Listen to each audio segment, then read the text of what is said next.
everyone. This is KJ Kordick, and I'm kicking it with Action Martial Arts Magazine TV and the host, Ross Greenberg. I'm super excited. We're under our new logo, and we're here with Benny the Jet Urquidez. Urquidez. I got it right. Did I get that right? That's so hard for me. Urquidez. That will work. Okay. Everyone knows I may not tried so hard. But anyway, we are both Geminis, too. My birthday was June 11th, and your birthday fantastic. is coming up. Yeah. So, being a Gemini, I'm excited to talk to you. And as I was doing all my research, I could tell you're a Gemini because you have so many different hats to you. So, but Ross, our new host of Action Martial Arts Magazine TV, you want to take it away and give Benny the introduction he deserves? Well, first of all, Benny the Jet Urquidez, a legend in kickboxing, movies, sports, the list goes on and on. You are truly a legend. I know you're very humble and you don't say that all the time, but you are. Fact is, your career has been very long. You started even before, I hate to say this, but you started before I was born. You're a pioneer, a pioneer. Back is hurting now. I was going to say, he's going to hit me right through the screen. So, but you know I love you. But the fact of the matter is, you started way back in 1964, I think? Actually, let's put it this way. My first fight was in 58. My last fight was in 95. Right. But you started martial arts way back in like 1964. Yeah, well, actually, I started, I was boxing Pee Wee division in 58. And in 60, I started judo. And then 63, I started Kempo karate. Nice. And the rest, from that point, actually, from starting Kempo karate, I went into, I like hard and soft style. There's 9 black belts in my family. Half of them, they took hard style, and there was me and a couple of my sisters. We liked the soft style, so I went kind of.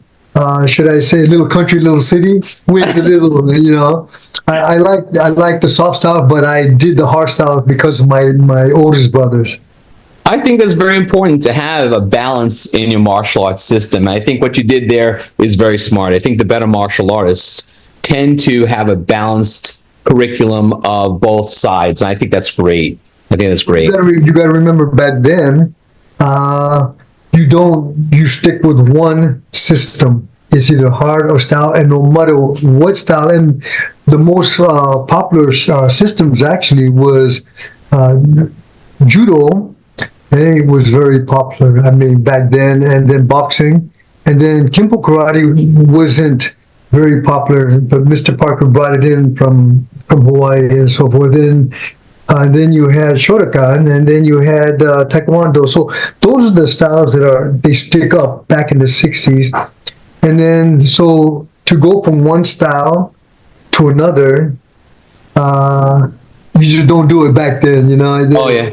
Yeah, people so my brother used to tell me, stop with that lafufu stuff, Only because, again, I was very creative, and I like hard styles, soft styles.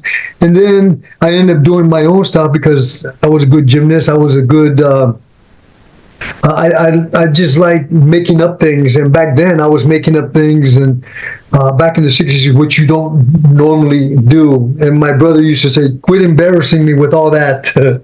And I said, I couldn't help myself. I said, that's just who I am.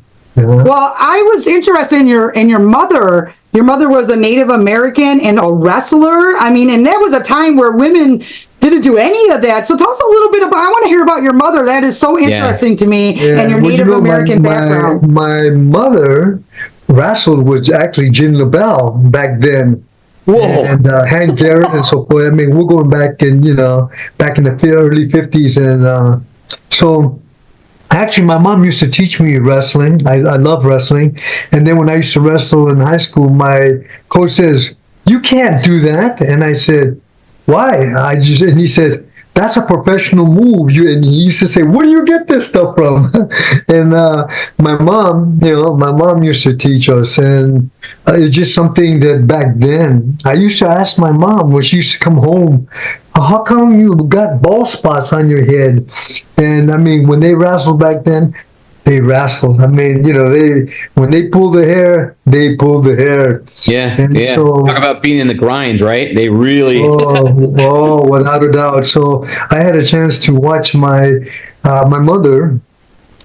She wrestled at the Olympic Auditorium, and my sister Lily, she actually was on the LA Bombers, and she did roller derby, and I fought there. So. Wow. And it was something like my mom was very quiet but very insight, and some people will call her psychic, some people will call her a lot of different things, medicine woman, so forth. But she was so intuitive, so deep, and so my mom used to teach me internal training, which I didn't understand that. I didn't understand what she meant internal training, and my father was a professional boxer, and he was very external. So he would, don't show your cry, don't show you're afraid, don't show anything. You get out there and you don't get out of that ring until you finish it. So that my father was very external, very physical, and he made sure. I mean, I'll put it this way: my father used to make my brothers and I actually box each other in stickers. Were these thorns, barefooted, just to show his friends how tough we were. His sons how tough we can be. But my father, as you can see, he was very physical, and my mother was very internal, and it was very hard for me to understand her. And the only way I started is because when I watched Bruce Lee, this was in 64, and he first came, and he was talking, and I was ringside sitting down with crossed legs, watching, listening to him. And so I looked at my brother, and I told my brother, why is he talking like that? My brother slapped me behind my head and said, have more respect. And I said, no, I just wanted to know, because I'd never heard anybody speak with a broken accent like that. And so he was talking about a 4-finger strike and how he generates his energy from internal. And I said, I told my brother, that's what Mom was telling me. And I didn't understand her until I listened to him, how he builds up this internal power and strength.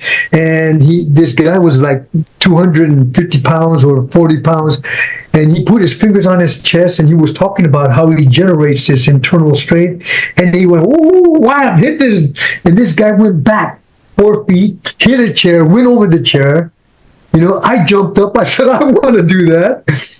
And that's when I really start to understand my mom, when she was talking about internal training, meaning not a physical train. And internal training means where we get our power as a woman. Her childs are trapped under something. She would pick up a car. I mean, this natural energy and where it comes from. This is my mother was talking about always, the internal power, the internal strength. And I finally understood it from when I was listening with Bruce Lee. And I kept on telling my brother, I want to spar with him. And he said, and my brother kept on saying, you don't have enough experience. You were actually there for that performance. Like, it wasn't something you saw on TV. You were actually there when he did that, correct? You know what?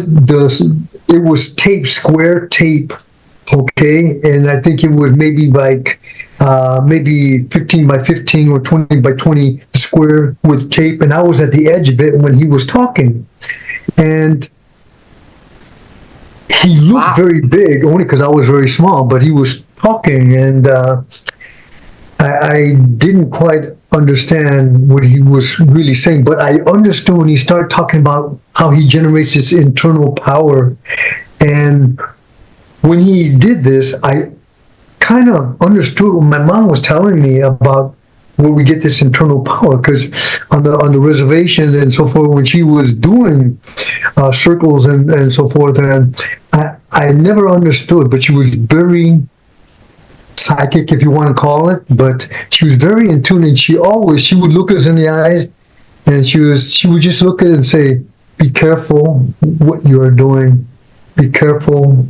And she would stay up, and we come home sometimes at 3 o'clock in the morning, and she'd be waiting for us, and then she'd come in, and I would be shocked, like, "What are you doing, Mom?" And she said, "Sit down."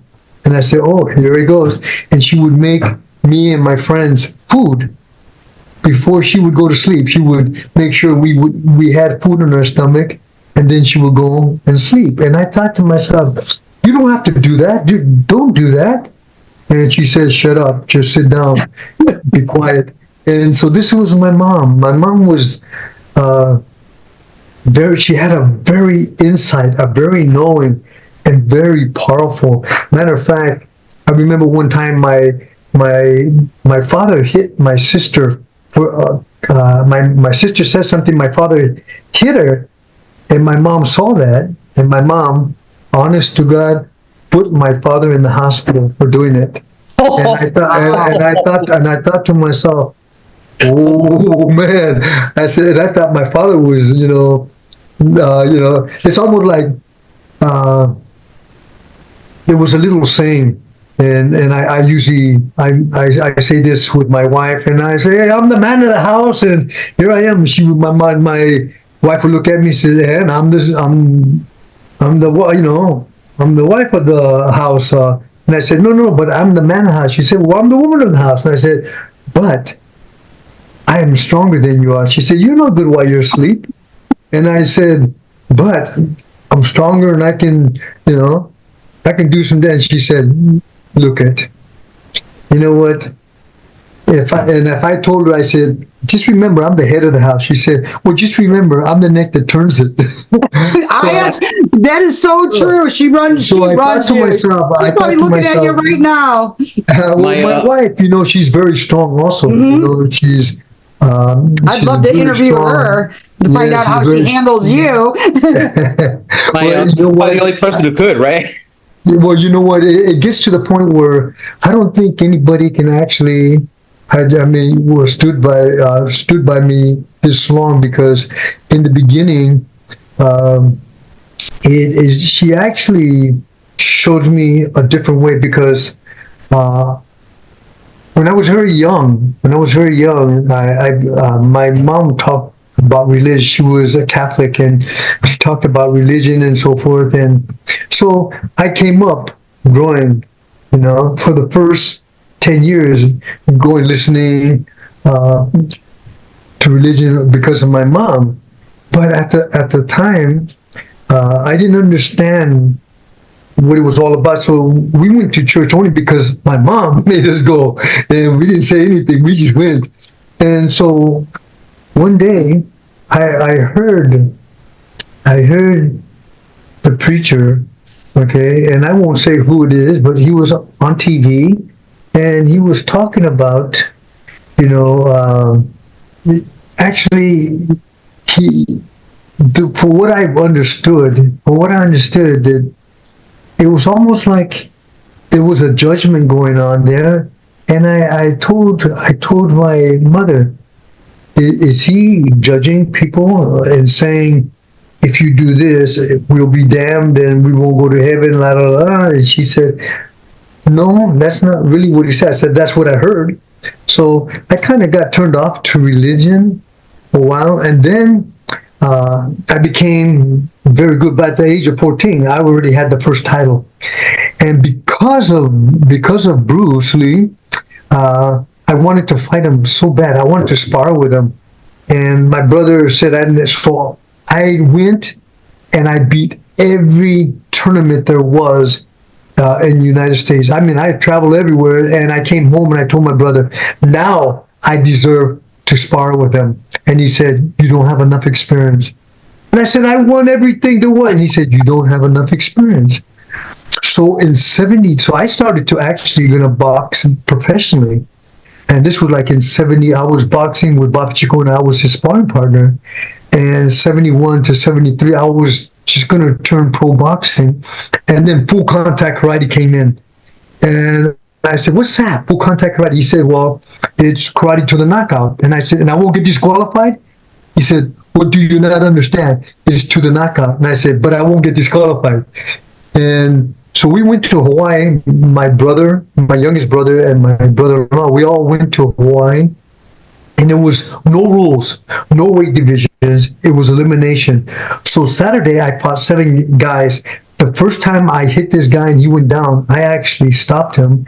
And I said, okay, here he goes. I'm going to get disqualified. And they raised my hand. And I said, oh, I didn't get disqualified.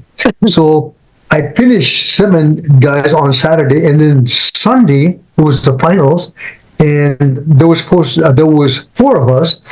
And my brother-in-law was one of them, and I was one of them. And so I fought Bernice White, was a Marian champion. And I stopped him in the 3rd round. And I told my brother-in-law, if you don't stop Dana Goodson, now he's like 6'3", 245 pounds. And I said, if you don't stop him, you're not going to win. I said, so and if you don't, hurt him for me. And so what happened is, obviously, they didn't want to see me fight my brother-in-law. They wanted, David and Goliath. They wanted to see, they wanted me to see fight Dana. So he went the distance. He lost by decision. So I ended up fighting Dana Goodson. And when I walked up to him, I was, his chest was right on my forehead, and I said, okay. So I knew what I had to do there. And I chased him like a leech sucking on his blood. He couldn't even take me off his chest. I was just right on top of him. Finally, he started to get wore down in the 3rd round. In the 3rd round, I had pinned him. And actually, I was getting tired. He started to throw me over, and I spit my mouthpiece out, and I bit him in the chest. And when I bit him in the chest, he palm struck my face. And I got up, and he had my teeth marks on his chest. He said, you bit me. And I said, I was getting tired. And so Tyson wasn't the first one to do that, right? I was going to say, Mike Tyson did that. He took a whole year off. Yeah, but so anyway, I ended up stopping him in the 4th round, and that was my first title. And took that title all the way up until 75, early 76. They were calling me world champion, and I said, how can you call me world champion? I haven't been outside the United States. He says, my brother says, you want to fight out? I said, you want to call me world champion? So 3 months later, he says, you're going to fight Muay Thai? I said, yeah, I'll fight him. I thought that was his name. I had no idea what it was. I said, yeah, I'll fight him. So they brought 2 Thai champions from Thailand, and Ernest Hart fought the first one, and he got stopped in the 3rd round. And so I'm getting ready to fight him now. And he's doing his prayer. I'd never seen this before in my life. And he's doing his prayer and the music. So I'm kind of rocking to his music, and the Thai people think I'm making fun of him. Oh. But I've never seen this before. And so I'm just kind of moving with it. So he kind of simulates shooting an arrow at me at the end of his prayer. And I smiled, I put thumbs up, and he was pissed. He was, And so when the bell rang, he came after me. He kicked me in the leg. I never felt a thigh kick like that. And this guy tried to break my leg. My eyes bulged out of my forehead, and I'm a high jumper. So every time he went low, I jumped practically over his legs because I didn't know what to do. So I came back and I told my brother, what do I do? He says, kick him back. I said, oh yeah. I went back and I went to kick his leg, and he leg checked me. He brought his leg up, and we hit shin to shin. Oh my God, my eyes bulged out of my forehead. And that's the first time I felt a leg check. And then in the 3rd round, I told my brother, my eyes are burning. So whatever he's spraying on his legs is burning my eyes. And so in that, I started. So next thing I know, he started grabbing me and he started kneeing me. I never knew what a clinch was. He clinched my neck and he started kneeing my face, and I was blocking my face.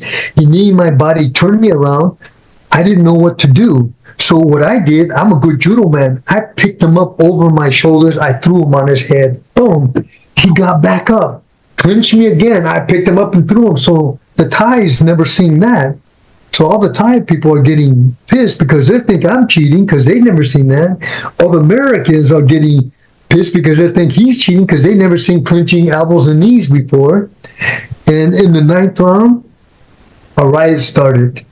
Oh, jeez. American, and it went crazy, and it went like a wave. It went up the bleachers and around, and I stopped because my mom, my sister-in-law, and I seen that my brothers were escorting her out, out there, and they were tipping cars over. Helicopters came, and I thought to myself, what the heck was that all about? So, because what was that? Chuck Norris was there. Everybody was there, and so from that, I get about 2 months later, I get an invitation to go to Japan because they wanted to know who is this American just beat this Thai champion, and so we went on a 5-man team, and I'm telling the rest of my partners, and I said, look if you go, they're going to kick your legs. You have to work on leg checking and this and that. They said, and don't worry. Well, all 4 of them lost, and I was the main event. Ooh. So I ended up fighting, and they, so I wear long pants. I wear gi bottoms, and they said I can't wear long pants. I said, I'm a martial artist. I'm a karateka. I wear long pants, and that's what I fight in. So I picked up my pants and said, see, I have no medals or nothing under my pants. And they said, well, this is a Muay Thai fight, and you have to wear shorts. And I said, I turned around. I said, I'm not fighting. I went to go and change, and they said, okay. They figured I was going to get knocked out anyway.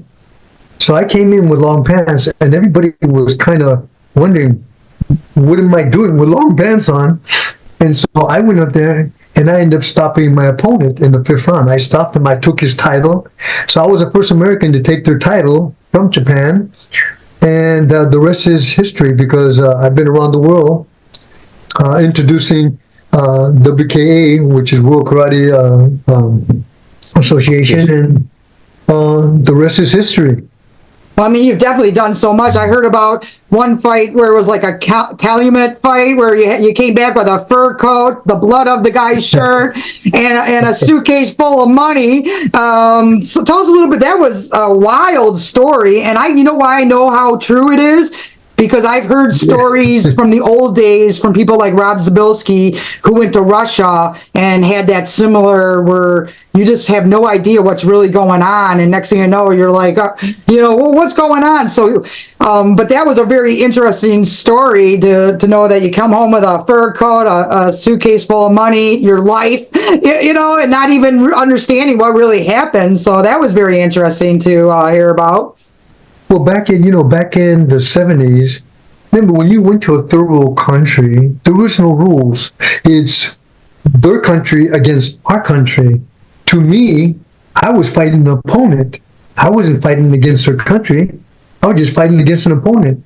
But they were thinking, hey, it's your country against our country. So I was in Hong Kong, and so, I mean, the guy was on his last leg, you said. And you're looking at the ref like he couldn't even hold up his arms. His face is all broken up, and you're like, is someone going to stop this? And that's definitely got to be a story. Is that in your movie? Because we are actually here. Part of the reason we're here, we're super excited because you have a movie that is in the works with some major people. Hey, Ross, why don't you take that away and let's talk about the movie. Well, you've had a very long career, movie career. You were probably one of the core martial artists who wound up getting on the screen for martial arts. People recognize that. Before we talk about the current film, I want to ask a question that I've heard before, but I have a unique spin on that. So, what was your personal favorite film that you've been in? And why was that? Now, I know you love, you're never going to say, I didn't like this film, I didn't like that film. You don't want to be that guy, I get it. But what I'm asking is, for you personally, there had to be a film that you liked because it meant, it connected with you or something about it. Your co-star. What was your favorite film that you were in? Well, there was a couple of them in mind but to me, when I do a film and they call it a rap, in my mind, it's a rap. That means I forget any choreography, any type of acting. It drops my mind and I start fresh. But when I was working with Jackie Chan, And Jackie Chan said to me, I want to change the industry and how people fight on screen. And I said, well, I don't understand that. And so because he spoke very little English, his interpreter was saying that he wanted to make it more realistic, the fights. And I told him, I said, that's what I do for a living. I fight for a living. And he says, that's why I want to do a film with you. I want to change the fight industry. So what he did is he got one of his stunt guys and put actually put an air shield on him and said he wanted me to kick it. And I told him how hard. And the interpreter said, no, he wants you to see, he's got a pad on so you can kick it. And I said, okay. I kicked him with a spinning back kick. I kicked him so hard. He went flying. And all Jackie looked at me and thumbs in with a big smile, thumbs up. And I said, okay. And so then the next thing, there was a hallway, and it must have been at least 10 feet, 15 feet long by 3 feet wide. And he did round off, flip flop, all the way down to the end. And when he gets to the end, he turns around and he puts his big waist. He's testing you. How weird. I said, hey, that's not what I do, but okay. So I did round off, flip flop, end up crashing into the walls. And I looked at him, and he just put thumbs up, and I said... And back then, he didn't speak much English. This is when he was first starting out, kind of, correct? He didn't speak English at all, practically. He had an interpreter. So then, he had about maybe 20 of his stunt guys, and he had his own team, and there was just me. So he would actually he would choreograph, him and his team, something, and then he look at me and say like, okay, now what are you going to do? So after I watched what he did, I said, okay, you do that, I'm going to do this. So I did this, and this. And then he got his team together, and I watched what I did, and they went and did it. So we were going back and forth, and that's how we choreographed the movie. It was so much fun. We slept, him and I, right on the set. We got to share car, and we just kind of slept and walk up and continued. To me, when he said he wanted to change the industry of how people fight, exactly what we did on that fight. And then right after that, I was training John Cusack, and he said, I want to do something like that real. And I said, John, you know that he said, I don't care, just make the contact. And I said, are you sure, John? Now John's he's 6'4". And I said, if you sure? And he said, yes, let's do this movie with contact. Let's make it real. And I said, okay. And now he knows I have very good control. But when he started, he kicked me, he's so tall, he kicked me in the chest, my whole feet flew, hit my head on the concrete, boom, got back up. And I looked at him, I said, bring your foot down. He said, oh, that was level to my waist. I said, yeah, well, that's level, your waist is level to my chest. But so we started, and so that was the second film that I did contact. I mean, we put Johnny, only because Johnny knew that, that I can hit him hard, but not, to not actually hurt him. Because I know if I hurt him, there went the movie. Didn't Jackie Chan say that you could stop it right, like without... I've never, Jackie, in between the fights with Jackie, I had to put ice on my face. That's what I heard, because it was real. He was hitting me with you ever see the golf gloves with the little holes on the knuckles? Mm-hmm. Yeah. He was hitting me with those. And I looked at him, I said, okay. And I knew I couldn't hit him in the face, otherwise the whole movie will stop. But I had no problem kicking him in the body. I kicked him, and when I first kicked him, and I told him, I can't kick you hard. And he was holding his, no. And he picked up his T-shirt and said, I got pad on, so you can kick me. And Yeah, I said, Michael DePasquale used to say that, like, when he went to Michael DePasquale Jr. used to say when he went to Asia and did martial arts films, he was very surprised because the guy would like clock him, and he was like, "Whoa, what are you doing?" He goes, "No, here we hit," and he was like, "Oh, okay. Well, thanks for letting me know." Like some places that you go and do the choreography, they're gonna clock you. It's like, whoa, get a real reaction. Well, Meals on Wheels, that was the one where they clocked you so hard you had to ice your face. That's right. But the people don't, that fight scene, which is known as one of the greatest fight scenes in history, is actually you really getting hit, letting him hit you. So it's like... Well, I'll put it this way. Either if I didn't let him hit me, the film would have stopped right there and then, but he wanted it that way, and I told him. And the reason why he wanted me, because he knew that's what I do. I can handle all the hits.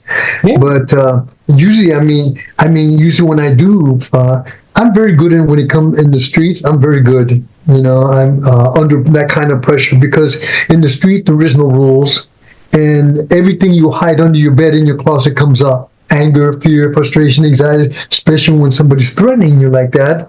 So I was used to that kind of pressure, and I was good under it. So with Jackie, he knew I had very good control. So I did hit him in the face, but not to a point where I would swallow his face. But I did hit him in the body.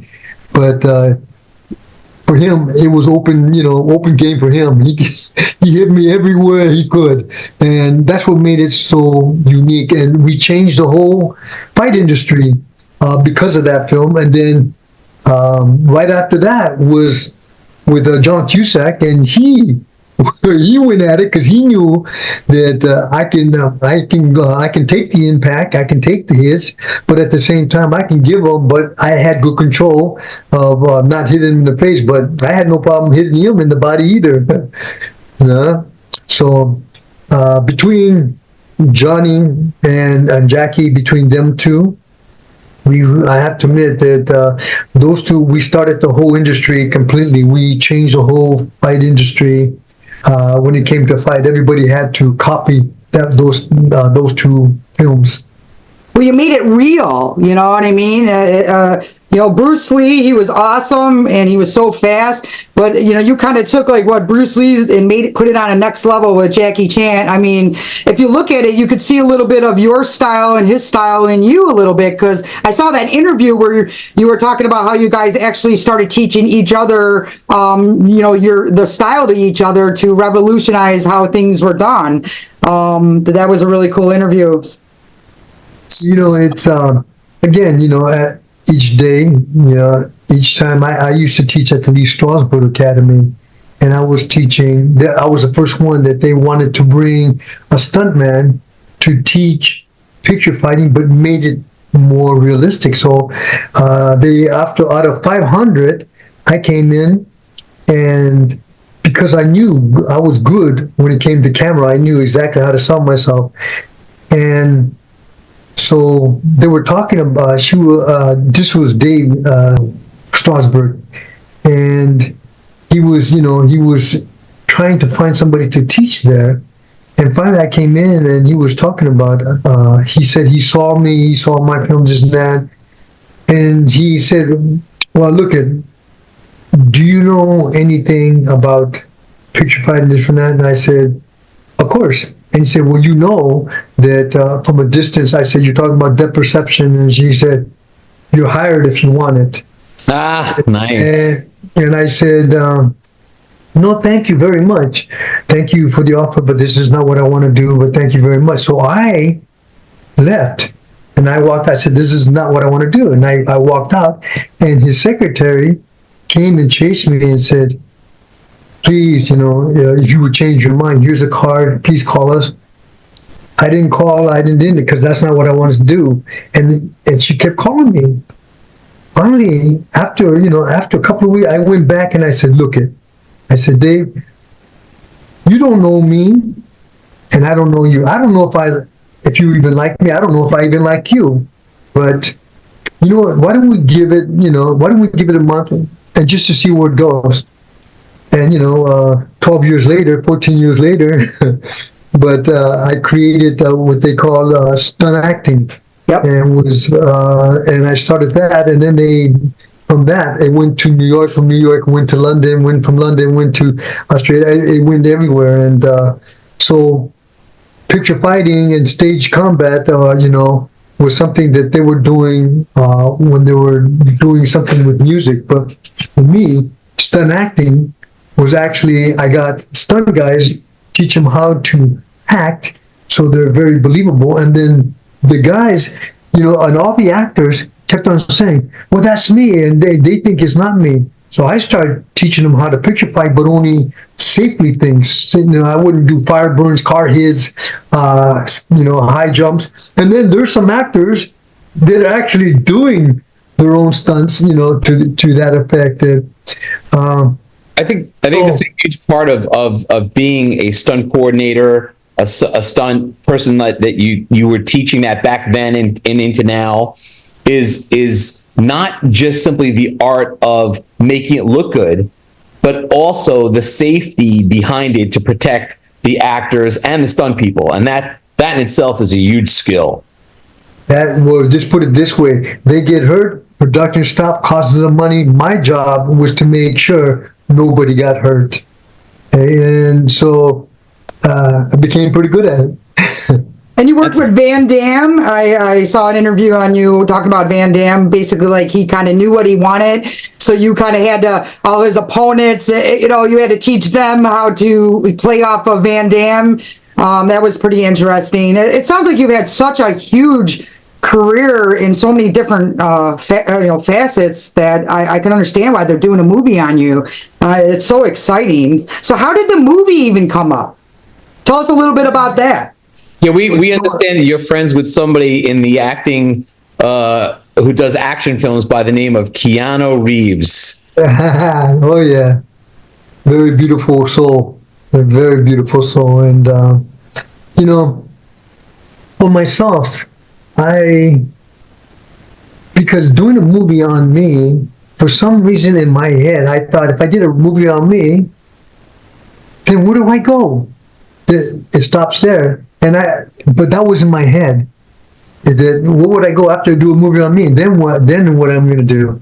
So I wasn't really interested in doing a movie on me. I'm very creative. I like creating things. I'm very good at it. I've always thought I was a better teacher than the fighter. The fighting is something I can do. The teaching, I love teaching. And the idea is to look at somebody, and whether they're actors or it doesn't matter who, to look at them and to be able to take it apart. Because again, the art of war is about fighting mentally is 80%. Fighting physically is 20%. Fighting internally, which is meant spiritually, which is 99.9%, is what you cannot see but you feel. And so I understood, how to turn somebody inside out and mirror their truth, that they may be able to look at themselves. And if they're an actor, especially if they're a method actor, they want to take that character on and walk it, talk it, sleep it, dream it. But to me, as a method actor, I said, you got to cut it off. You can't take it home with you because you have family, unless you're by yourself and you're in that character. But there's got to be a point where, like for instance, with me, when I fight and it's over with, it's a wrap. When I do a movie, it's a wrap. And that means it's a wrap in my heart, in my mind, in my soul. So I don't have to repeat that because, again, I am not my resume. Yes, I did all that, but that's not who I am. That's just what I've done. And when people say, I know you, I follow all your films, all your fights, I said, so you think you know me? And they said, are you kidding me? I can tell you every fight. My brother told me this. I name every fight, every girlfriend, And I said, brother, so you think I'm my resume? You think that's who I am? And my brother I didn't start the interview off like that. My brother looked at me and said, "Man, that's pretty deep, brother." And I said, he said, "What do you mean?" And I said, "Let me ask you this. Do you know my deepest pain? Do you know my deepest fear? Do you know who I really am?" And he looked at me and he says, "Wow, brother." He said, "Well, why do you say that?" I said, "You said you know me. Do you know that part of me?" And he looked at me and said, "Wow, maybe I don't know you." I said, "Would you like to know me?" And he said, "Would I like you?" And I said, "I don't know, but the point I'm making is, do we really know people that we think we know by what they do and and the resume of what they've done? But if that's who they really are?" So being a teacher, I like to look at my students and turn them inside out to see who they really are, that I may be able to help them, because we're all on a journey. And in this journey, it's like a roller coaster ride, up and down of emotions, good, bad, and ugly. But all those emotions were put into us to learn from. The anger, the fear, the frustration, anxieties, they were put in us to learn. And when they confront us, a lot of people run from them. I said, "Why are you running from your blessing?" So I don't like the way that feels. I don't like the way that looks. I said, it has purpose there for you. It serves a purpose. And if you stay in it long enough, and when I say if you stay in it, all you need is 10 seconds of courage. 10 seconds to make up your mind. I'm not going to run. I'm going to stay right there. I don't care. If I have to close my eyes, I'll stay there. But if you stay in it for 10 minutes, I guarantee it will change your life. Well, you're big about, with your books, you have a lot of stuff, manifesting your life and saying good things to yourself every morning, and, and just, teaching your inner soul to think positive thoughts so that it resonates through you. I thought that was very interesting because, with my athletes, they're their worst enemies sometimes. And that's such a mental game. And I learned a lot looking at your seminars and your books. Ross and I were going, Ross, let's talk about some of his books. They were pretty cool, I have to admit. You have a lot of really cool stuff that I think people don't realize just how going to the old school and studying you, how it could make a better fighter and athlete of the new generations. Well, for me, I live one day at a time in the moment. When my eyes open up in the morning, the first words that come out of my mouth is, "I'm thankful that I have another day to do what I love doing, to be with family and friends that I love being around. I have an opportunity to change and heal things within my life on this journey, that I may be able to understand myself and my purpose and reason why I exist. What am I doing here?" And because it's important to me that on my journey, that if I cannot walk my talk, and if I don't got anything good to say, I just don't say anything at all. Because I want to be able to give back what I was given. I was very blessed and be able to see a lot around this world. I've done a lot, I've seen a lot, I've been into places where a lot of people cannot go. And so I'm just thankful that I had the opportunity because to me, first of all, it's what do I tell myself the first thing I do when I get up? If I'm not thankful, I won't even get up. I'm thankful for the fact that I have a chance to actually heal things that I couldn't do yesterday. I get a chance to do it again. So living in today, because the good, bad, and the ugly shows up for purpose, that I may have an opportunity to grow from that and pass that on to this generation, that for the ones that their fathers, grandfathers had grew up with me and seen me and so forth, and this new generation that don't know anything about me other than what they've heard, that I may pass this experience, this knowing what I know to be true to me, only through experience, that I may be able to pass that to them, that they would do something better than I did with that. That I'm counting on. Well, Pete Sugarfoot Cunningham, he teaches a lot. He speaks. You could tell he was your student because the way his energy and a lot of the sayings that he does. He just was teaching at the USA kickboxing training camp for the athletes, and I find that he really credits you. For him being the teacher that he is, and listening to you and all the research I'm doing, he really is, a part of you. I could see his style, his teaching style, a lot about what you are already talking about. So, he was one of your students, one of your bigger students, correct? Yes, there's 7 champions underneath me, but at the same time, for me, when I say underneath me, is who I trained and when they were very young. And his mother, when I was doing a seminar in Canada, his mother made sure, she said, if I let my son go with you to the United States, you will take care of him, right? And I said, I'll absolutely take care of him. So most of them that actually came with me from a young. I had one that just, he was from Pakistan, and his mother called me and made sure that I would take care of his son, and he became one of my top fighters also. And so when I work with them, it's not just a physical. We all get up and when the sun comes up, we're all running up in the hills together, and then we go back and take showers and eat, and then at 4 o'clock in the afternoon, this when the sun is way over our head. They say between heaven and earth, our body's right in the middle of it, of the story, what I call the story jungle, and we're starting and we're putting things, ideas, in the way, but realistically lie. And then we take a break and we do something, and then the sun comes down is when we meditate. And what do you want? And this is the time where I said, what do you want in your life? What would you like to accomplish? What would you like to actually leave? And at this point in time, what do you want? You need to understand what you want. And so when it's like that, we meditate on what our wants. Okay? That are needs. Because the need is dark. Okay? But a want is in the shine of on my journey.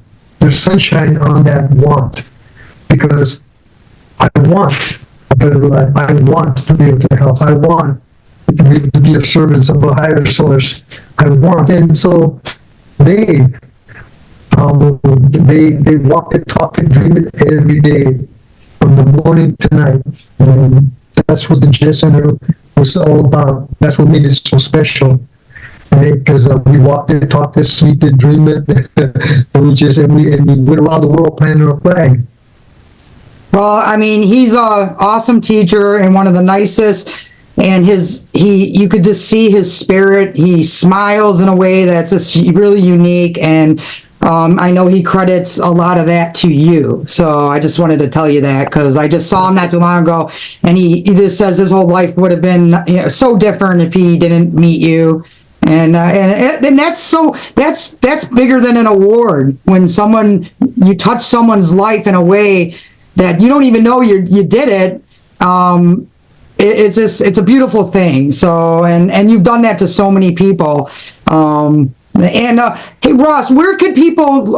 There's a platform that you're on that people can go and watch your stuff. Ross, you were telling me about that. Do you remember which one that was? Yeah. So if people want to see the training stuff that Master has, he has a platform which is bennythejet.teachable.com. And I see that you can go there and actually get online instruction for the system and styles that he offers, which is really fantastic.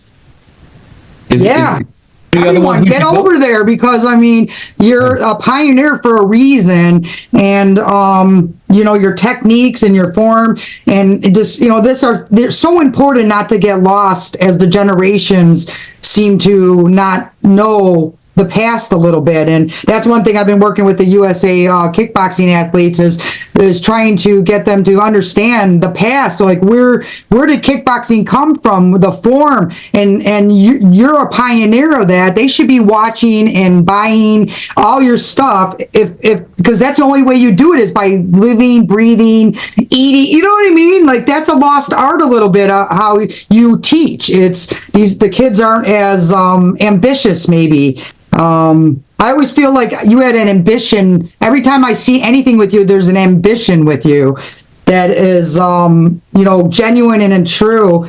And it seems to have worked. I mean, you're a legend. Well, it was certainly an inspiration to everybody who got into kickboxing from then on. Yeah. Everybody knows there's only certain people in that industry that are iconic. That's what I was looking about. Are iconic with kickboxing. Only certain people make it to that level. Yeah. But certainly when we hear your name right away, that's where our mind goes, Well, even David Lee Roth. People don't realize that the song "Jump" is dedicated to you, Benny. I mean, Sensei Benny. I mean, and a lot of people hear that song "Benny and the Jet," and they don't realize that you're so famous in a way that people think that song has something to do with you, the Elton John song. They kind of took the Benny and the Jet verse and put it towards you. But yeah, David Lee Roth was one of your students, and didn't he show up at your doorstep and drop off like a gold record to you to show you his appreciation for you? Could you tell us that? That is like a cool story. I've met him a couple times actually, so. He's a beautiful soul and very brilliant. And so, yes, I was actually really quite surprised when he gave me his gold record and signed it. And I thought to myself, "Are you sure?" And he said, how hard you worked for that just now. Really? And but he wanted something special from him, and I was really taken back by it, and I'm really thankful. And I had a lot of artists that would give me certain things, and in that, and like I went to like Duff Mahagan and so forth.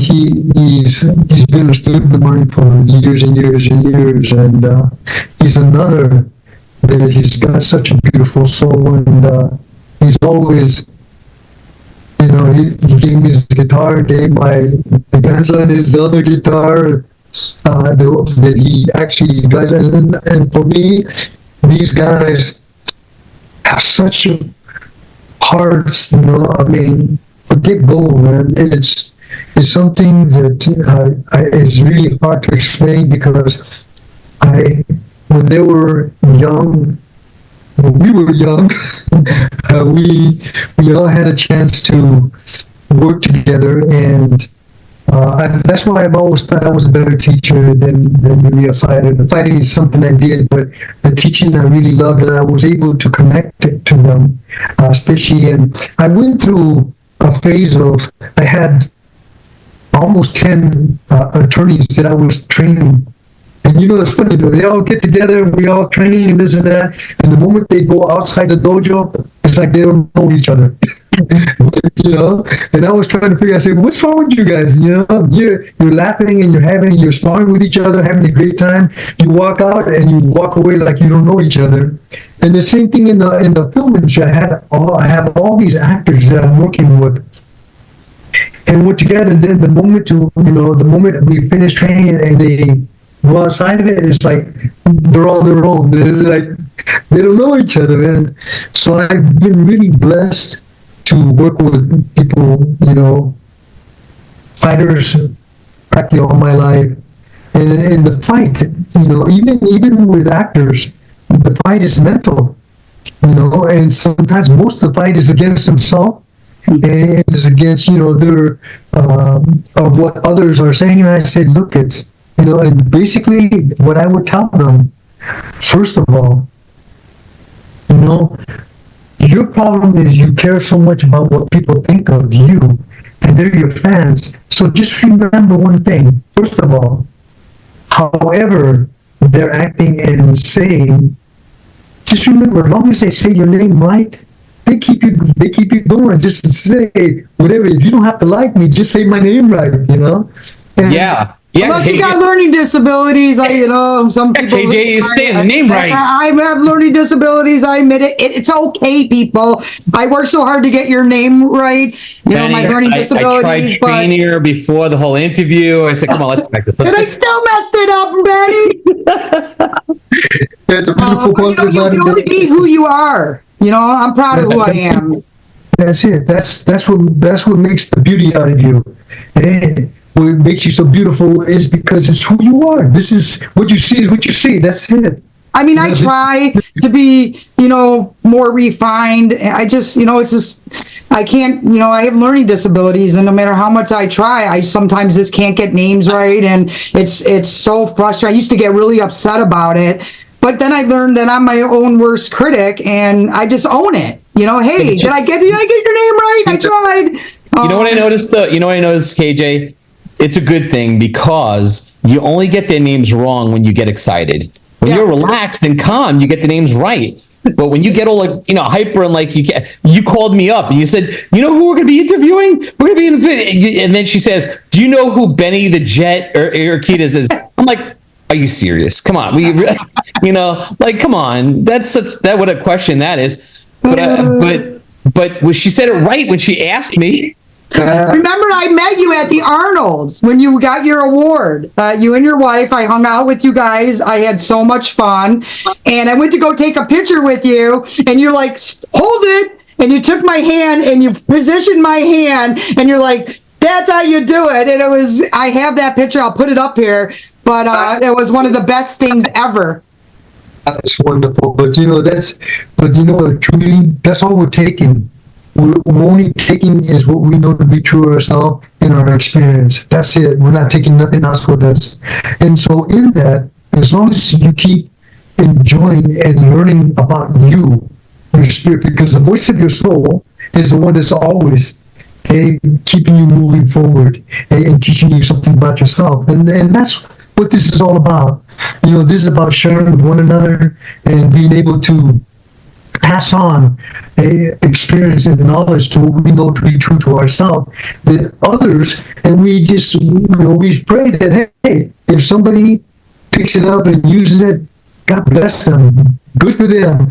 Right? Well, I woke up today and said I was good enough. I'm beautiful. It's okay not to be perfect. And and I've learned that through researching, you and just other people I've met at Action Martial Arts Magazine with Alan Goldberg, that, there's a spiritual side among that community that is so uplifting that it's like you're a perfect fit in that community because it's really hard to stay positive sometimes. It's really hard to be perfect and always look good. And, and I actually woke up today and took some of the teachings that I learned and told myself, I am good enough today. It's okay not to be perfect. And it actually made me feel something inside. You're totally right about that, just by waking up and giving myself that positive thought made my day better today.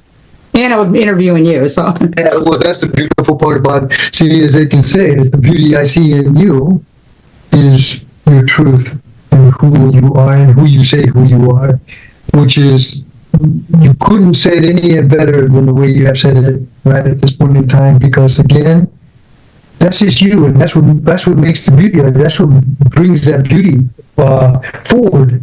And so you keep that one day at a time. That's it. Just stay in the moment of today. And I learned a lot what you've given me. I'm going to take that with me. And I hope that whatever I give, that you will take that and pass it on. Because that's what we really do. We're here. We didn't come to do it by ourselves. We came to help each other. And that's what we're doing. We're helping each other move forward and enjoying our life one day at a time. That's the funny part about martial arts, and very often I tell my students and I tell people that you could do a lot of things in life. You can play soccer, you can play chess, you can do whatever you want to do everything you do, experience everything. But one of the things I love about martial arts is one of the few things in the world, in life, that gives back to you for the rest of your life if you respect it and hold it dear to you. Now, for teachers, like for yourself, you started out doing kickboxing and sparring and fighting and Thai boxing and all this stuff, and that was very personal for you. But then you got to a point where you started sharing that with other people. That's the part that makes you immortal. That's the part where people remember who Benny the Jet is, because he shared it with other people. He taught it to other people. People are gonna say,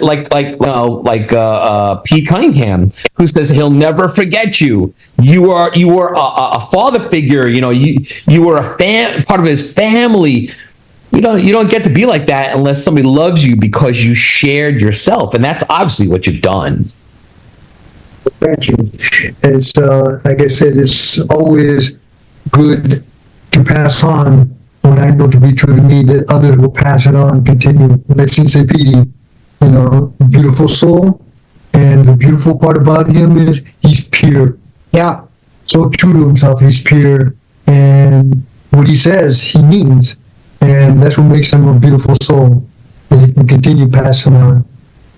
Yeah. I think you're so humble that you really didn't realize that, people would be interested in a movie about you, because you're so humble, and you, like you said, you take one day at a time. And so I think it's well deserved, this movie that's coming out. I think that you earned it, and I think it is important for people to watch your history. I mean, because you grew up on a reservation, correct? Actually, I didn't. I actually grew up in the valley. My mother and my sister, the oldest, and were they at the time? My mother used to say, when people ask you your nationality, just say you're an American. And I never understood that, because back then, it was a lot of prejudice and so forth, and a lot of different, and I was constantly fighting. But so when people say, well, what's your nationality? I said, I'm American. What's your nationality? I said, I'm an American. And they would let it go. But I really am. I'm American. I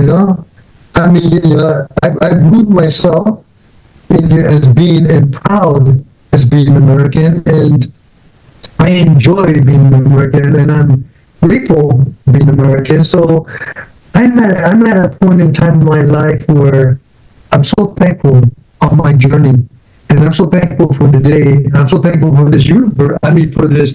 First of all, just to talk to both of you, I get a chance to share my love for what I do in my life, and one day at a time, and I get a chance to hear your love for what you both are doing. And this is what I'm going to take with me. This is my riches right now, and so this is what I'll walk with. So next time we see each other or talk to each other, I'll know exactly what we talked about and why we talked, because I'm in the moment of now, mentally, physically, spiritually. I am in the present. And that's why we wanted you on the show, because we want to be able to take this and make this a permanent part of our site, so people can see this, know who you are, and going forward, because you were a true pioneer, and that's important. Oh, well, thank you. The good part is the best is yet to come. Right? See, in the movie, is this another chapter to your life of doing so much more? But speaking about the movie, how did they even get you on? Because you're so humble. You said that you did. Oh, I didn't know about a movie. But how did he talk you into doing this movie? He had to do a lot of talking. Because to me, actually, my wife has an assistant, and her name is Nancy, and she is actually wanting to do something. She's such a beautiful soul, and Nancy wanted to show this part of me, and I said, you know what, they can see it. For me, I prefer to see them eye to eye, because if I see them eye to eye, I can connect to that. And she says, no, you need to pass on your knowledge to them. So Nancy, and she said, do you mind if I actually start looking into this? And I said, and I looked at my wife looked at me and said, hey, she's serious. I said, I can see she's serious, but do I want to go there? And my wife said, you want to go there? I said, I guess Listen to the wife. Yeah, I said, I guess I want to go there. And so I told Nancy, I said, okay, you have my permission, go. And see, and next, one thing led to another. Next thing she started bringing in certain producers, because, you know, I used to chase everybody away. No, I don't want to do it. No, I'm not interested. No, I'm not. Finally, when I told Nancy, okay, I give you the go on it, she went and knocked on doors, and she made this happen. Wow. And she made it happen because the love we have for one another, and because she's we see her every day, you know, she's my wife's assistant, and so she really did a great job on bringing this alive. So I thought to myself, okay, for all the work that you're doing, I won't hold back then.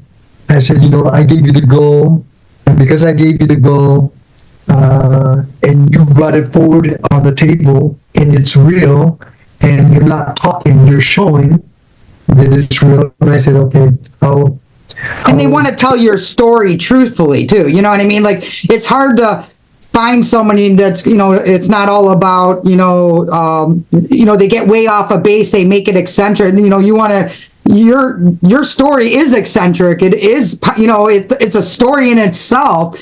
And I think it's the perfect time to do it, because maybe you weren't ready 10, 20 years ago. You know what I mean? It's, everything works out in the universe per se. And I feel like this is like the perfect time. You've accomplished so much. I mean, this would, to me, would be the next level, is to solidify you in history of your role in being a pioneer. And I mean, people don't realize you've trained some of the best martial artists, and you've mentored action stars, big stars, and you don't even talk about it. You know, it's just and that's how humble you are. You don't get on Facebook and go, "Oh, look who I'm doing today." I mean, I'm going to do that because I'm going to do that, but I'm sorry, I have to brag about you. But you don't really brag. I mean, you have to. I've seen a lot of your interviews, and you just tell your story, and it's just so real and resonating. I mean, don't you think that, Ross? I think that Benny has to change his expression from about being king of the castle. He should be able to say, "I am king of the castle, and I have my wife's permission to say so." Yeah. There you go. Hey, and you and your wife have been together. How you guys been together for 40 years, right? Actually, it will be our 50th anniversary. Oh, congratulations! July 24th will be our wow! anniversary. So we've been together for 54 years. Oh, wow! Well, you guys were a cool couple when I met. I'll never forget. You know, she just has your back. She's your pit bull.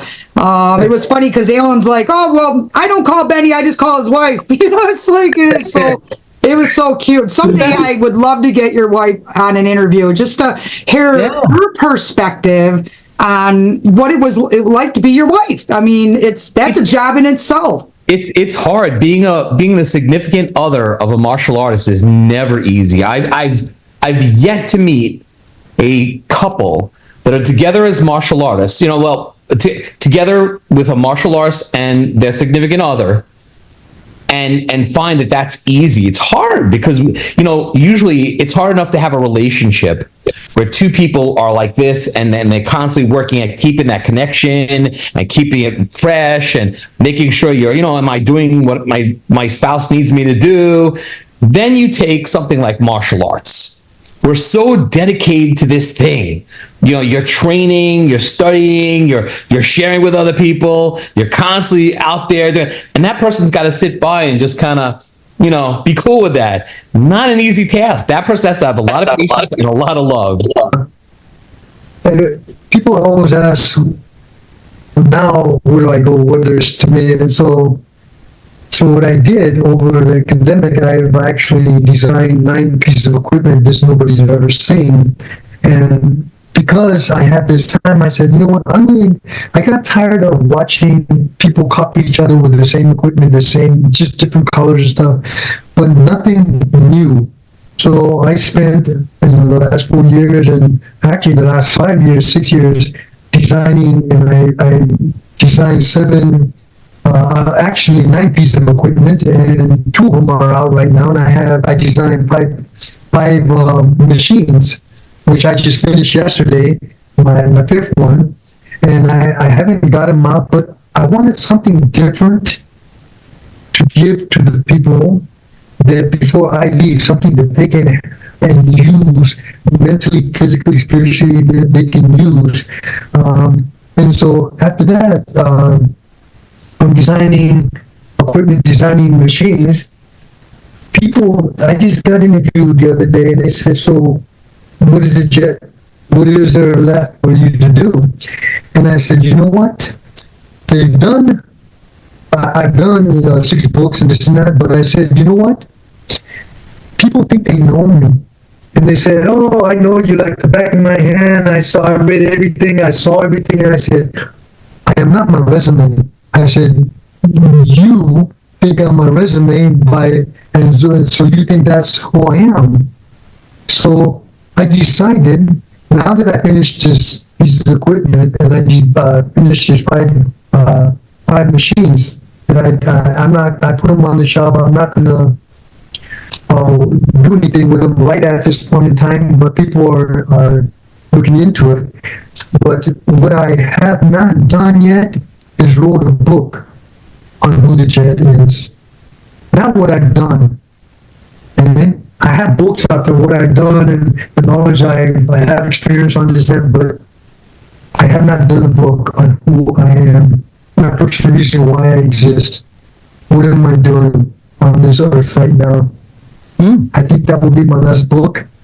I would read that. Well, in the movie is, from what I understand, diving into who you are, because you are, talking about a lot of your, like you said, you're an American, but you had to fight through racial people trying to tell you you're this, you're that, and I just cannot wait to see how it comes out.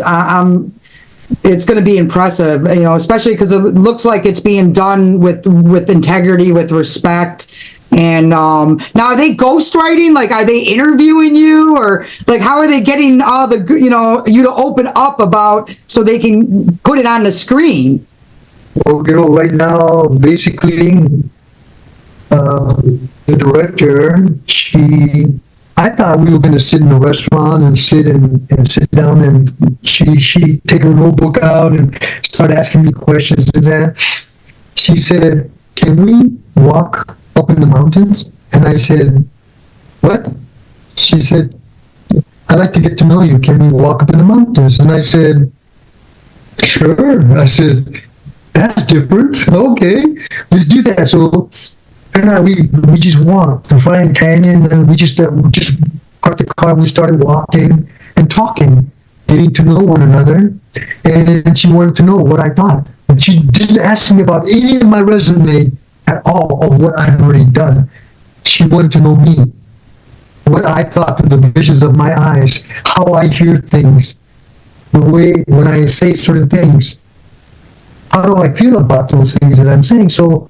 And there was a bench up in Fryman, and all these trees were hiding this bench, and we spotted it, and we said, let's sit there. So we went around, and it was a really deep edge, and I said, be very careful. She says, I got it. I said, okay. So I went behind just in case if she slipped, and she had no problem at all. She sat down, and she said, come on, sit down. I sit down on this bench with her, and I'm looking at her, and my thoughts are, okay, now that you have my attention, what exactly you want to ask me?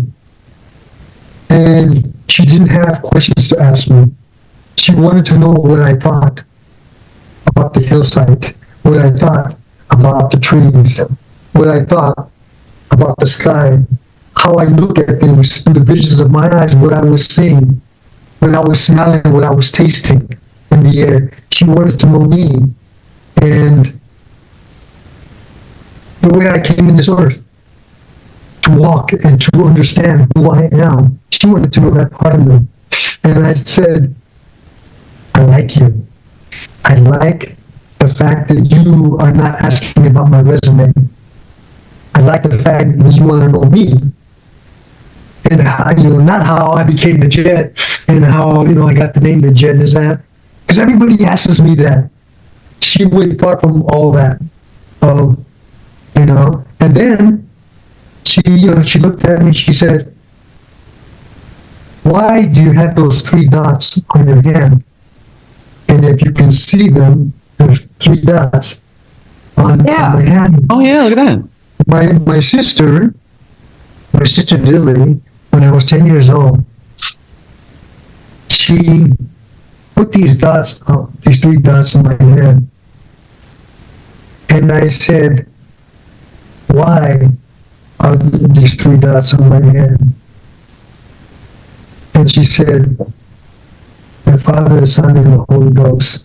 And I said, what do you mean by that? She said, those will protect you. And I said, but why'd you put it on my left hand? Because she says, there's 6 lefties. She said, I'm a lefty, you're a lefty, mom's a lefty, dad's a lefty. And I said, okay, that makes sense. I'm a lefty. And there you go. And my wife's a lefty, my daughter's a lefty. Wow. So, but anyway, she noticed these on my, and I said a joke. I said, oh, that's born to raise hell. And she said, what does it really mean? And she's like, she was right on. She was tapping into me. And I thought to myself, I like what she's going at. I like her approach on me, not what I've done, on me. And she wanted to know me, and I thought to myself, I like her. I said, this is the one I want to actually work with me on this film. I said, because she is going to get the root of me, my purpose and reason why I exist here, and what am I doing here.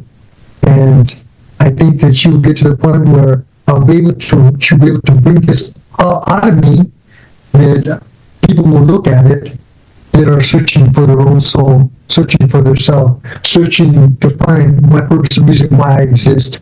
And I think she wants to bring out of that DNA out of me, that people can taste it and say, wow, I didn't do it like that, but I know what he's saying.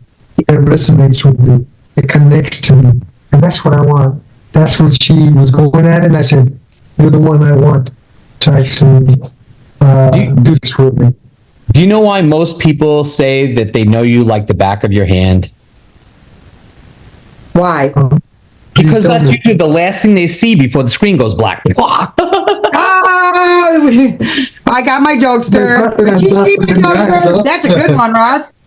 But it's true, it's like, I mean, and it's funny, you're all left-handed. I mean, so I bet that kind of, a lot of people don't know that. And lefties, it's a different kind of fighting with lefties. We're backwards a little bit, I mean, did you find being a lefty in a right-handed world was an asset for you?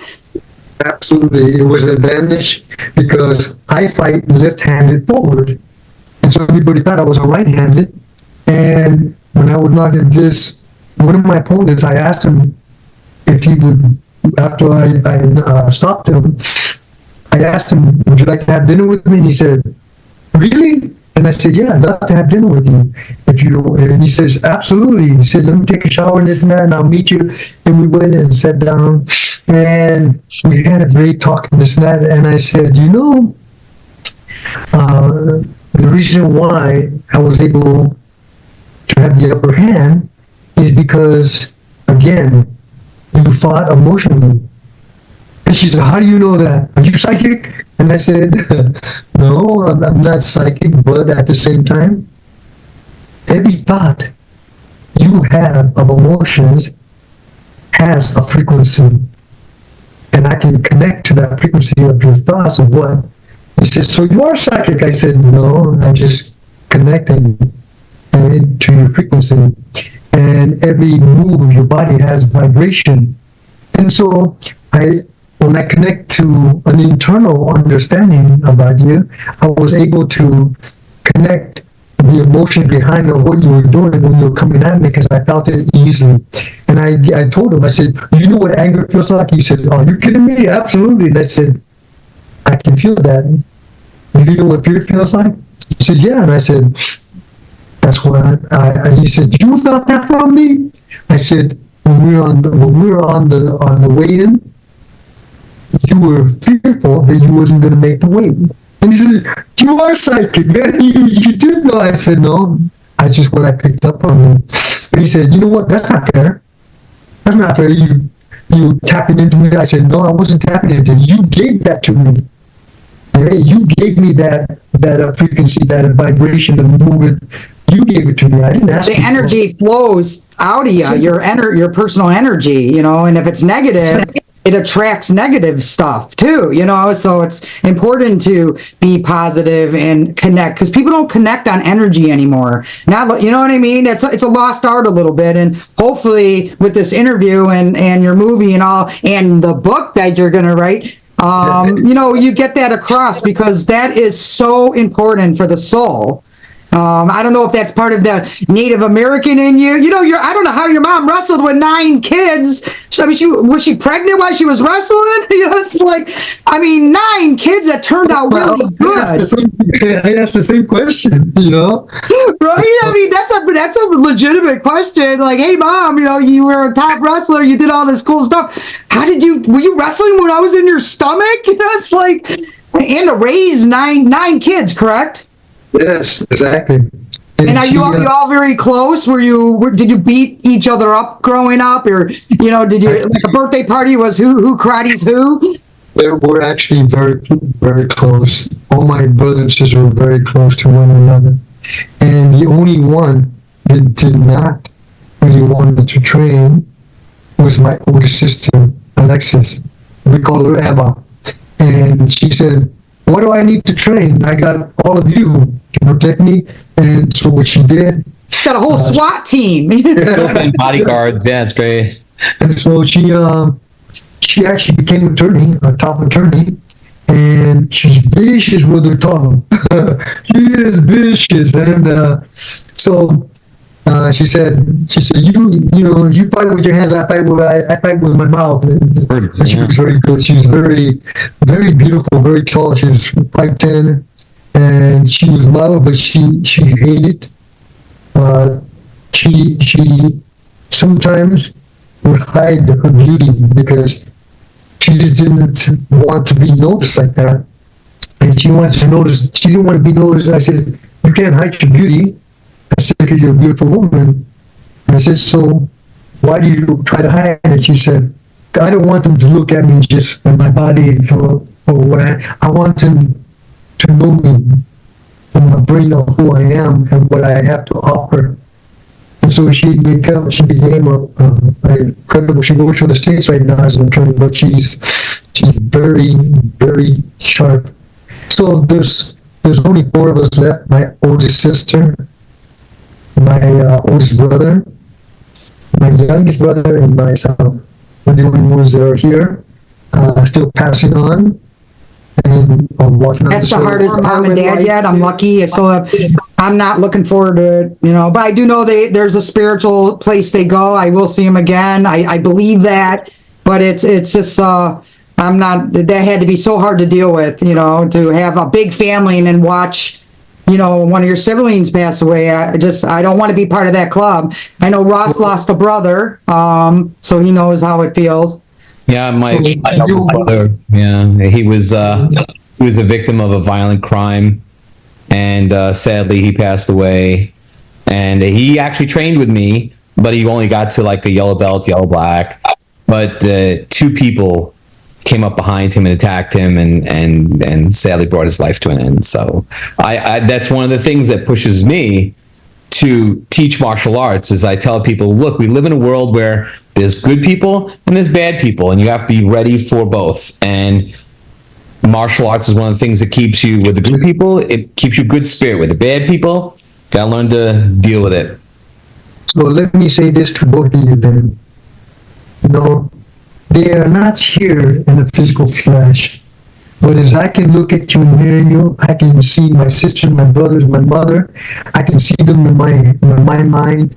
I can hear their voice. I catch myself laughing when my mom tells me, Joe, and my wife will say, what are you laughing about? I say, something mom said. So I keep them alive.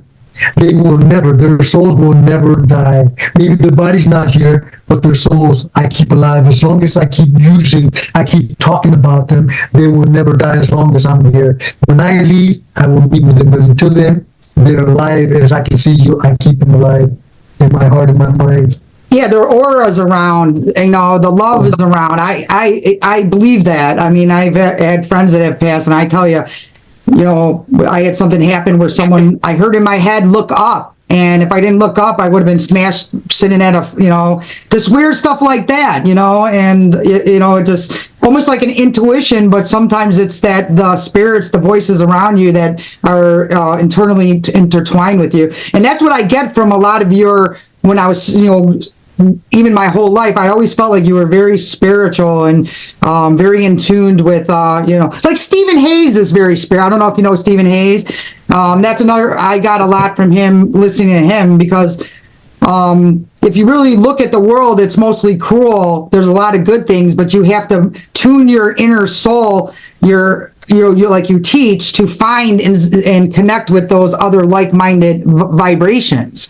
And that's what I take away from you a lot. And Stephen Hayes and other people I've interviewed that are similar. And it's so true, because you could tell when someone is truly happy for someone spiritually versus someone that's kind of not happy and jealous. It's a whole different ball game.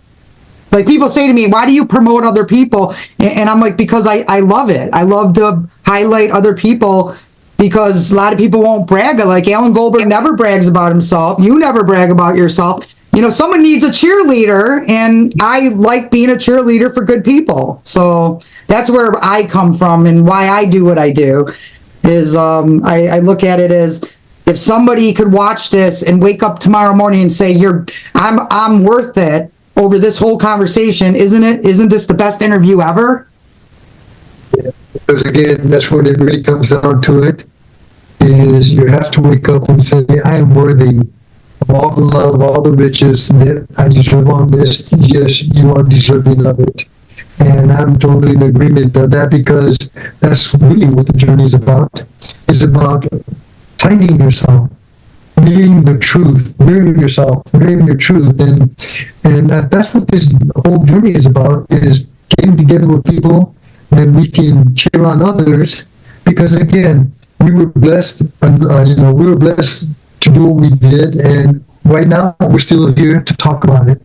So the jet has not landed yet, and I'm still flying, and I'll continue flying, and telling my stories and helping as much as I can. I mean, I cannot help until I hurt, but I can help. Okay? I can help, and help is one thing, but to help and hurt myself by helping, and that's not very smart. So in order for me, I stay mentally, physically, spiritually in good shape. I line myself up that I might be able to be an instrument of a higher source and be able to help others on their journey as well. Wow. Well, I really appreciate you doing this interview.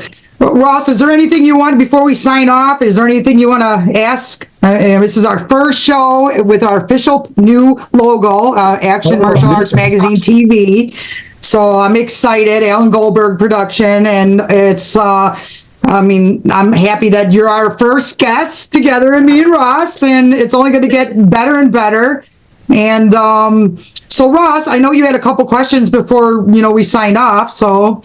it's so funny, because in my time in martial arts, when I was very, very young and I started, I always thought it would be, wow, it'd be so great to meet this person. It'd be so great to meet that person. It was just a fantasy, It's just like, oh yeah.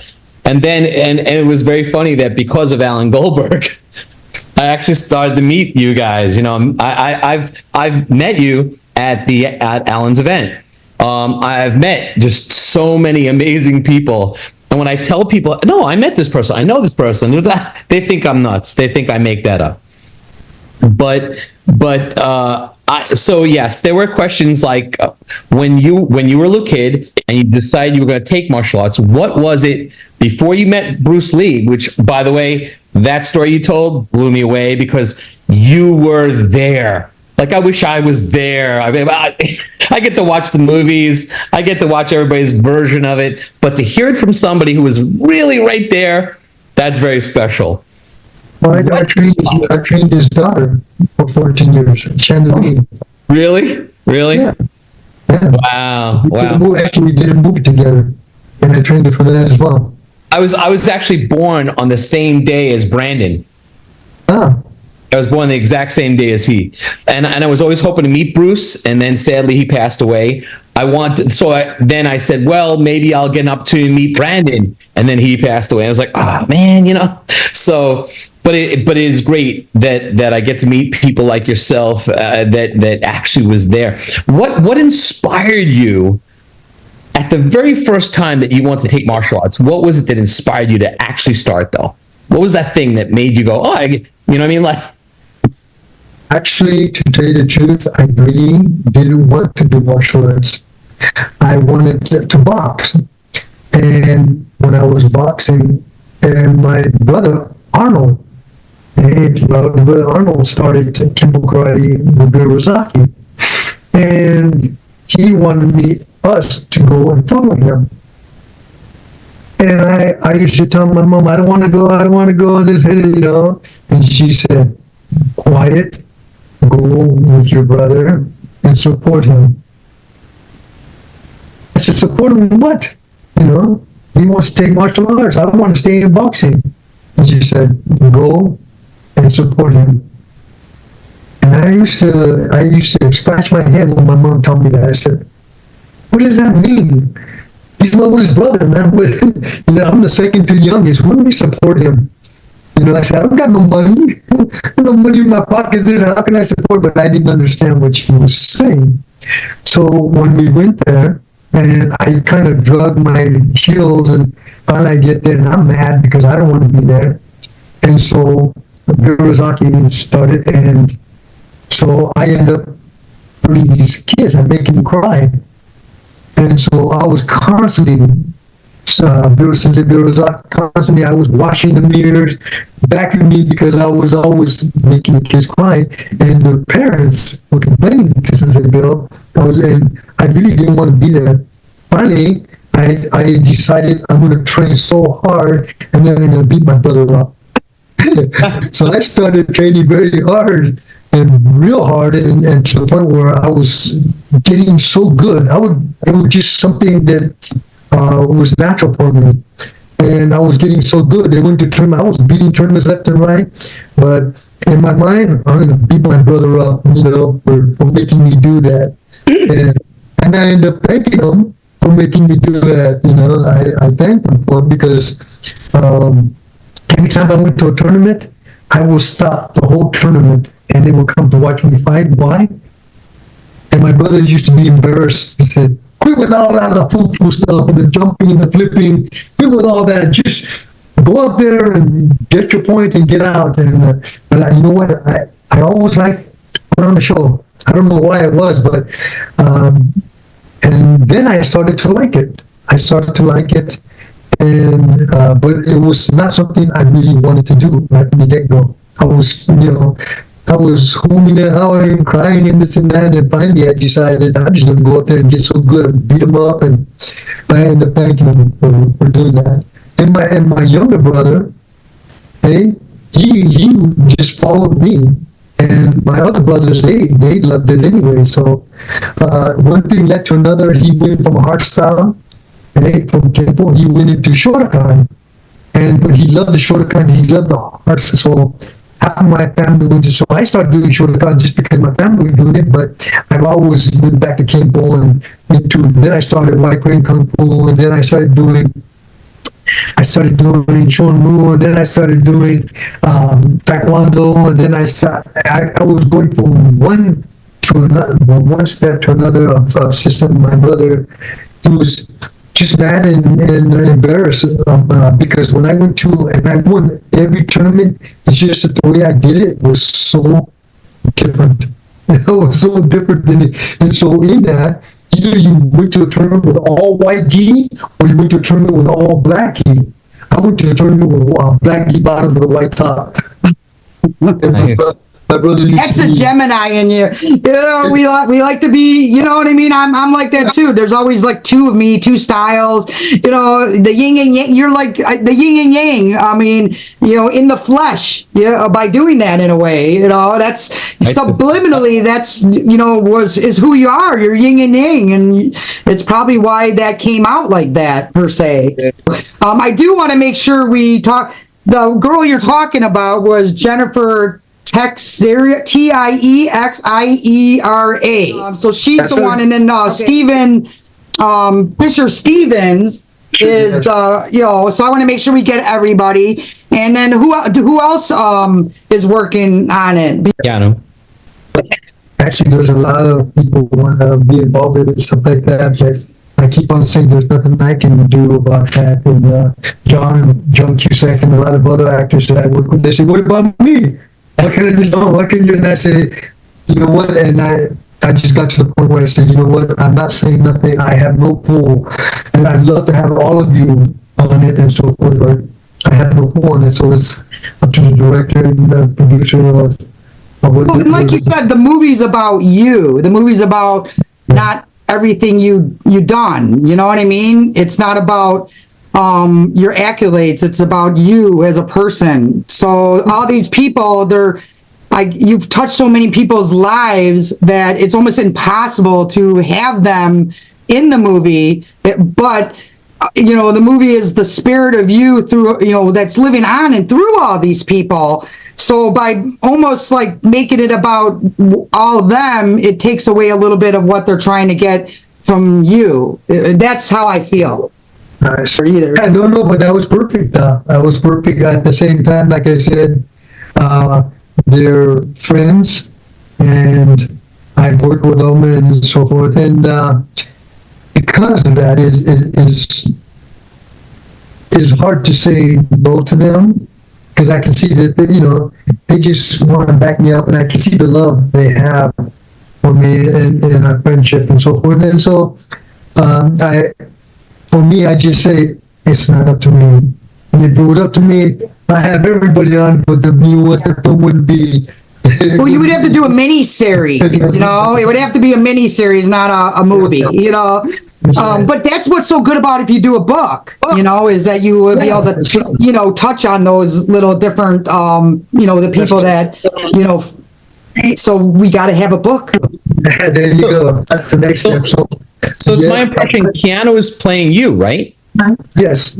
Oh, that's gonna be unbelievable. Oh wow, that's good. Right? So we got the scoop, you know.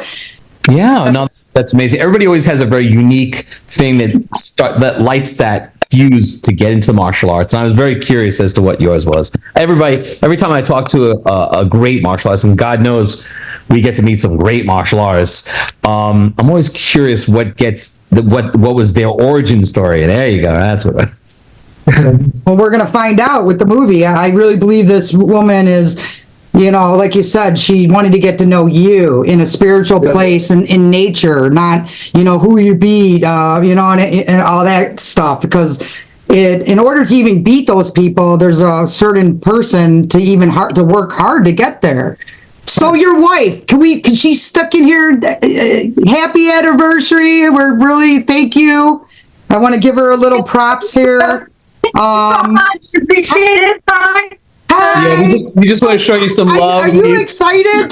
I mean, all this excitement for your husband, I mean, you've been there with the journey. How exciting do you agree that he's almost like too humble, and this is like a great way for people to really get to know him versus, everything you accomplished. That's almost like secondary compared to. So, what is your take being married to him for all those years? I mean, obviously it's been good. So, Well, we've been together for, like he said, 50 some years. 50 is our actual anniversary coming up, August 24th. But we truly are twin flames, soulmates, however you want to call. But we've been on a journey together. And I teach him, he teaches me, we teach each other, and we support and uphold each other. He supports me in my work, what I do, the healing journey, and I support him ever since we met. It's been that way. So we're each other's backbones, but it's been quite an interesting journey being married to a professional martial arts kickboxer. Yeah, it's a very interesting journey. I'm going to write a book, so don't tell anyone. well, I mean, it is a different perspective being a wife. Yeah. I mean, it's you're the one behind closed doors dealing with the face being all you know what I mean? There's a lot more. You're not walking out beautiful after a movie or face. I mean, there's a lot to it. And you help manage him and everything too. Yes, management, and just, there's so much that we do together, and I'm very blessed to have him as my life partner, and we continue on this journey, and knock on wood that everything continues in a very prosperous, healthy way for us, and we're excited to share this journey to the documentary, about his life and his career and our life together. So I was going to say, I'm curious to see who plays you in the film. Lucy Lawless, What a great example in a world where people get divorced so easily, a world where internet has made it where you can be disconnected so easily from your soulmate, and people just get divorced like that now. For you guys to be together this long, that's a story in itself. I mean, let's face it, not many people make it that long.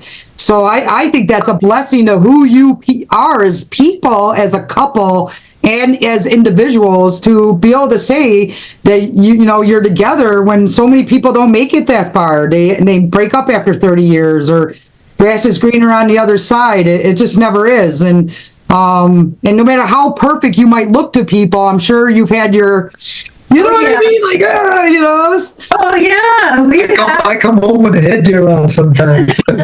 We have our good ones, our good battles together, the battles of the mind, we would say, but sometimes it's necessary. It's necessary to work things through. It's not easy being easy. Yeah. No, well, that's what I was saying. That's why I never asked who is your greatest sparring partner, because I was afraid you were going to say the missus up there. Here. All right, well, I need to Bye. get going. Thanks. Thank you. Benny, thank you. Ross, sign us off. Well, I want to thank Benny the Jet Urquidez for being on our show today.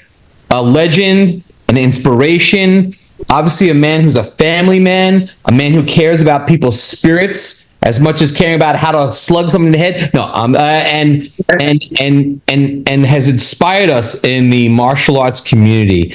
Thank you so much for being that person and being on our show today. Thanks, Sensei Benny. Thank you. You're welcome, and as they say, I'll see you when I see you.